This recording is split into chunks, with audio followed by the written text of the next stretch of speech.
In this video, we'll explore the history, design, key features, and current value of this iconic coin. Whether you're a coin collector, enthusiast, or someone curious about your pocket change, this video will give you a complete guide on the 1972 D. Kennedy half-dollar. The Kennedy half-dollar series started in 1964, just a few months after the assassination of President John F. Kennedy. In fact, the public sentiment around Kennedy's tragic death played a significant role in fast-tracking the creation of this coin. The 1972 D half-dollar is part of this historic series and represents the era when the coin was transitioning in both metal content and public use. The first Kennedy half-dollar contained 90% silver, but by 1971, the U.S. Mint switched to a copper-nickel composition. The Kennedy half-dollar remains one of the most recognizable and collected coins due to its historical significance and bold design. The obverse of the 1972 D half-dollar features the portrait of President John F. Kennedy.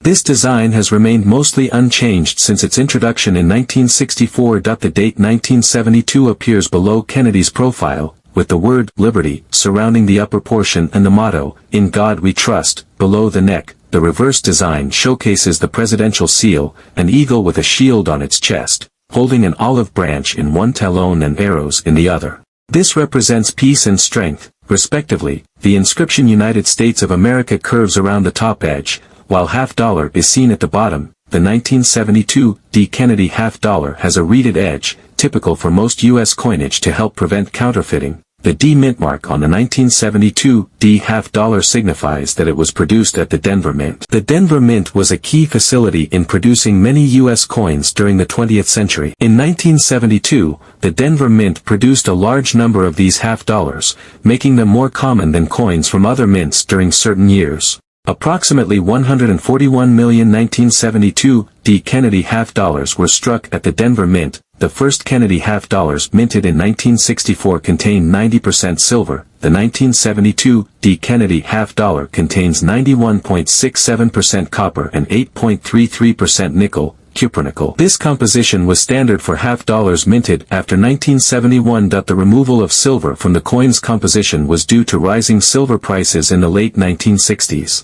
Starting in 1971, half-dollars were made with a copper-nickel clad composition, making the coin primarily for circulation, and drastically reducing its intrinsic metal value. By the early 1970s, the half-dollar had already started to fall out of favor with the general public. Most people preferred smaller denominations like quarters and dimes for everyday transactions. The 1972 D half-dollar was no exception. Many 1972 D. Kennedy half-dollars were released into circulation, but they were less commonly used by the public. Many of these coins ended up in collectors' hands, or simply in bank vaults, and used for day-to-day purchases. Today, the 1972 D. Kennedy half-dollar is often collected due to its historical relevance rather than used for transactions. Many collectors look for uncirculated examples to add to their collections. Like many coins, the 1972 D half-dollar has its share of notable errors and variations that can significantly affect its value. Some 1972 D half-dollars exhibit a doubling effect on the obverse, particularly noticeable on Kennedy's profile, the date, and inscriptions. Coins with this error can be worth significantly more. As with many coins from the 1970s, some 1972 D half-dollars show signs of weak strikes, where the design wasn't fully imprinted on the coin, or off-center strikes, making them more valuable to collectors. Use a magnifying glass or a jeweler's loupe to inspect your 1972 D half-dollar for any signs of doubling or striking issues. Pay close attention to the lettering, especially around the date and Liberty. The value of a 1972 D. Kennedy half-dollar depends on several factors, including condition, rarity, and demand. Let's break this down. The face value of the 1972 D half-dollar is, of course, 50 cents. However, for collectors, the value can go higher depending on the condition and whether any errors are present. In circulated condition, the 1972 D half-dollar is typically worth around its face value,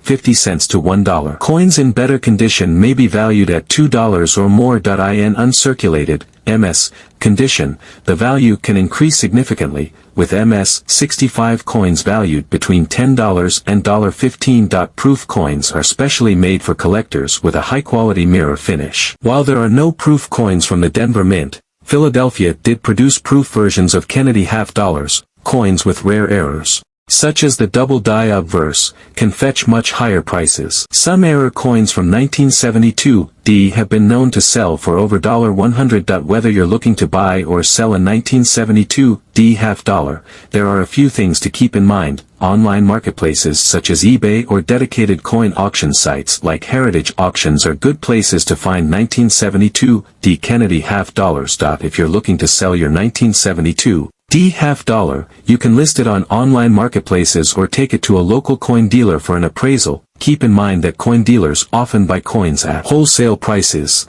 so you might get a lower offer than if you sold directly to another collector. To ensure the best price for your 1972D half dollar, especially if you believe you have an error coin or a mint state example, consider having it graded by a professional coin grading service like PCGS or NGC. The 1972D Kennedy half dollar is a fascinating coin that holds both historical and collectible value. While it might not contain silver like earlier versions, its connection to President Kennedy's legacy and its place in American coinage history make it a worthy addition to any collection. Whether you're looking for a circulated coin or a high-grade error variety, the 1972D Kennedy half dollar has something to offer for collectors of all levels. Be sure to inspect your coins for any rare errors or signs of uncirculated condition, and happy collecting.